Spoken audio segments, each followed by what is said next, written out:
സ്വാഗതം. ഇപ്പോൾ സ്വദേശത്ത് ജോലി നേടുന്നത് പോലെ തന്നെ വിദേശത്ത് ജോലിക്ക് പോകുന്ന പുരുഷന്മാരോടൊപ്പം സ്ത്രീകളുടെ എണ്ണവും വർദ്ധിച്ചു വരികയാണ്. വിദേശത്ത് ജോലിക്ക് പോകുമ്പോൾ അഭിമുഖീകരിക്കുന്ന ഏറ്റവും പ്രധാന പ്രശ്നങ്ങളിലൊന്ന് പല സ്ഥലങ്ങളിലെയും ഭാഷയാണ്. ഇംഗ്ലീഷ് അറിയാവുന്നവർക്ക് പോലും അത് ഓരോ സ്ഥലങ്ങളിലെയും പ്രത്യേകതകൾ അനുസരിച്ച് ഉപയോഗിക്കുവാൻ കഴിയാത്ത ബുദ്ധിമുട്ട് ഉണ്ടാകാറുണ്ട്. ഈ വിഷയത്തിൽ അവരെ സഹായിക്കാൻ റീച്ചിന് ചില പരിപാടികളുണ്ട് എന്നറിയുന്നു. എന്തൊക്കെയാണ്? റീച്ച് IELTS കോഴ്സ് പ്രൊവൈഡ് ചെയ്യുന്നുണ്ട്. IELTSന്റെ കോച്ചിങ് നമ്മൾ കൊടുക്കുന്നുണ്ട്. ഒരുപക്ഷെ സർക്കാർ തലത്തിൽ IELTS കൊടുക്കുന്ന ഒരേ ഒരു സ്ഥാപനം റീച്ചാണ്. സോ റീച്ചിൽ വന്നിട്ട് നിങ്ങൾ പുറത്ത് പോയി പഠിക്കാൻ അല്ലെങ്കിൽ പുറത്ത് പോയി ജോലി ചെയ്യാൻ ആഗ്രഹിക്കുന്ന ആളാണെങ്കിൽ ഇവിടെ നിങ്ങൾ IELTS ക്ലിയർ ചെയ്യണം. സോ IELTSന്റെ കോച്ചിങ് ഇവിടെയുണ്ട്. ഇതും എഗെയിൻ BPL കാറ്റഗറിക്ക് 400 rupees മാത്രമാണ്, APL കാറ്റഗറിക്ക് 4000 rupees.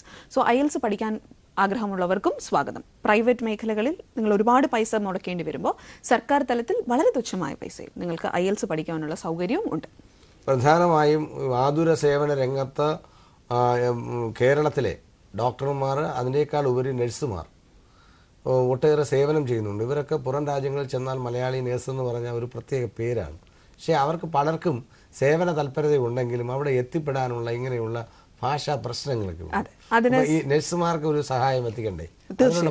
അതാണ് IELTSന്റെ പുറത്തു പോകുന്നതിന് മുമ്പ് അവർ ക്ലിയർ ചെയ്യേണ്ട എക്സാമാണ് IELTS. സോ പുറത്തു പോകാൻ ഉദ്ദേശിക്കുന്ന നഴ്സുമാർക്ക് മാത്രമല്ല, വേറെയും ചില കാറ്റഗറിയിൽപ്പെട്ടവർക്ക് IELTS ക്ലിയർ ചെയ്യാനുണ്ട്. സോ IELTS ക്ലിയർ ചെയ്യാൻ ഉദ്ദേശിക്കുന്ന ലേഡീസ് ആരെങ്കിലും ഉണ്ടെങ്കിൽ IELTSന്റെ കോച്ചിങ്ങും റീച്ച് നിങ്ങൾക്ക് നൽകുന്നുണ്ട്. റീച്ച് എന്ന് പറയുന്ന സ്ഥാപനത്തെക്കുറിച്ച് നിങ്ങൾ മറ്റൊന്നുകൂടി അറിയാനുണ്ട്. ഒരു പക്ഷേ ഇന്ത്യയിൽ തന്നെ ആദ്യമായിട്ടാണ് ഒരു സംസ്ഥാനം ഇത്തരത്തിലൊരു ഫിനിഷിംഗ് സ്കൂൾ സ്റ്റാർട്ട് ചെയ്യുന്നത്. അതിന്റെ ക്രെഡിറ്റ് കേരളത്തിനാണുള്ളത്. കേരള സംസ്ഥാന വനിതാ വികസന കോർപ്പറേഷന്റെ managing director Shri PT Muhammad Suneesh, അദ്ദേഹത്തിന്റെ വിഷനിൽ വിരിഞ്ഞതാണ് റീച്ച് എന്ന സ്ഥാപനം 2009 സ്റ്റാർട്ട് ചെയ്തത്. ബാക്കി എല്ലാവരുടെയും സപ്പോർട്ടോടുകൂടി അദ്ദേഹത്തിന് അത് ഈ ലെവൽ വരെ കൊണ്ട് എത്തിക്കാൻ സാധിച്ചു എന്നുള്ളതാണ്. സെക്കൻഡ് സെന്റർ കണ്ണൂരിലെ പിലാത്രയിലും നമുക്ക് സ്റ്റാർട്ട് ചെയ്യാൻ സാധിച്ചു.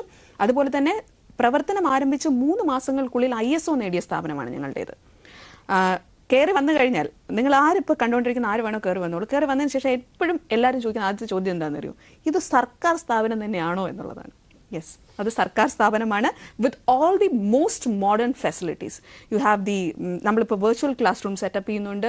അതുപോലെ തന്നെ ക്ലൈമറ്റ് കൺട്രോൾഡ് ക്ലാസ് റൂംസ് ആണ്, ഇൻഡിവിജ്വൽ സിസ്റ്റംസ് ആണ്. We have almost like 40 systems. അങ്ങനെ എല്ലാം കൊണ്ടും ദ മോസ്റ്റ് മോഡേൺ ടെക്നോളജി ഉപയോഗിച്ച് റൺ ചെയ്യുന്ന ഇൻസ്റ്റിറ്റ്യൂട്ടാണ് സംസ്ഥാന വനിതാ വികസന കോർപ്പറേഷന് കീഴിൽ പ്രവർത്തിക്കുന്ന റീച്ച് എന്ന സ്ഥാപനം. മറ്റൊരു പ്രധാന വിഷയം, ഇപ്പോൾ അക്ഷരം അറിയുന്നത് പോലെ തന്നെ അതിപ്രാധാന്യമുള്ള ഒന്നാണ് വിവര സാങ്കേതിക വിദ്യയിലുള്ള പ്രാവീണ്യം.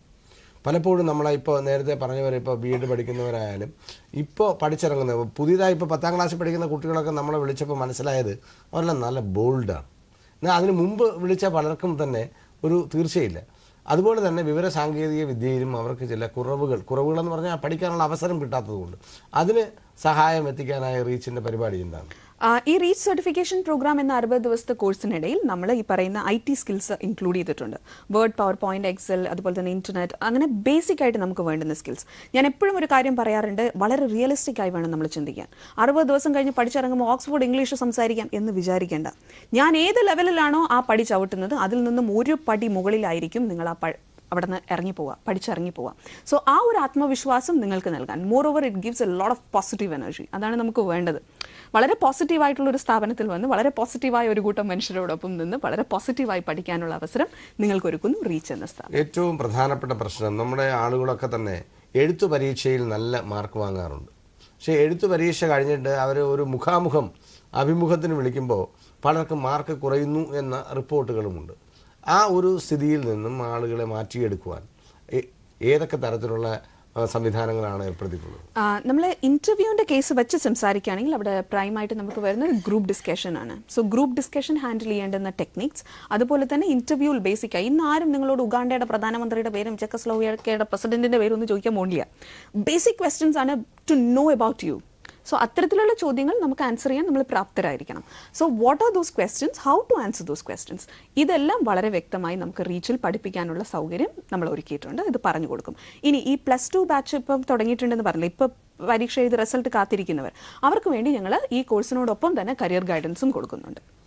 ഇപ്പോൾ ഒരു സർക്കാർ തലത്തിൽ ഇത്തരത്തിലുള്ള ഒരു വലിയ സംവിധാനം ഉണ്ടാക്കുന്നത് നല്ലതാണ്. പക്ഷെ അതിപ്പോൾ തിരുവനന്തപുരത്തും കണ്ണൂരുമായി ഒതുങ്ങി നിൽക്കുന്നു എന്നുള്ള ഒരു കുറവില്ലേ? അത് ആദ്യത്തെ സെന്റർ കണ്ണൂർ ട്രിവാൻഡ്രത്ത് തുടങ്ങി, വീണ്ടും നമ്മൾ നെക്സ്റ്റ് സെന്ററിലേക്ക് പോയി, ദാറ്റ് വാസ് ഇൻ കണ്ണൂർ. ഇനി അടുത്ത അതിന്റെ സമയത്തിനനുസരിച്ച് അടുത്ത centre mid of Kerala start ചെയ്യും. അതിനുശേഷം it will expand with God's grace obviously.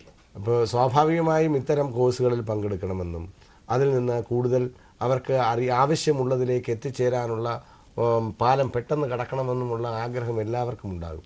ഇപ്പോൾ എറണാകുളത്തുള്ള ഒരാളിനെ കണ്ണൂരേക്കോ തിരുവനന്തപുരത്തേക്കോ എത്തിക്കാതെ സർക്കാർ കുറച്ചുകൂടി വിപുലമായ സജ്ജീകരണങ്ങളുമായി മുന്നോട്ട് പോകുന്നതിനെക്കുറിച്ച് തീർച്ചയായും അതെല്ലാം പദ്ധതികളിലുണ്ട്.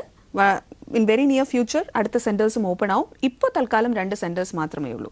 ഒന്നിൽ നിന്ന് നമ്മൾ 2ലേക്ക് മാറി. ഇനി അടുത്ത ഒരു പക്ഷേ ഇതുപോലൊരു ഇന്റർവ്യൂ വന്നാൽ 3 എന്ന് വളരെ അഭിമാനത്തോടു കൂടി പറയാൻ ഞങ്ങൾക്ക് സാധിക്കും. അങ്ങനെ സാധിക്കട്ടെ എന്ന് ഈശ്വരനോട് പ്രാർത്ഥിക്കുന്നു. കേരളത്തിലെ തൊഴിലന്വേഷകരെ സംബന്ധിച്ചിടത്തോളം അവർക്ക് ആവശ്യമുള്ളിടത്ത് ആവശ്യമായ രീതിയിൽ എത്തിച്ചേരുന്നതിന് വേണ്ടുന്ന സഹായം ചെയ്തു കൊടുക്കാൻ, പ്രത്യേകിച്ച് വനിതകൾക്ക് റീച്ച് നടത്തുന്ന പ്രവർത്തനങ്ങളെക്കുറിച്ച് ഇവിടെ വന്ന് സംസാരിക്കുവാനും അതിനെക്കുറിച്ച് പ്രേക്ഷകർക്കുള്ള സംശയങ്ങൾക്കും ചോദ്യങ്ങൾക്കും മറുപടി പറയുവാനും തയ്യാറായതിന് അങ്ങേയറ്റം നന്ദിയുണ്ട്. Thank you so much.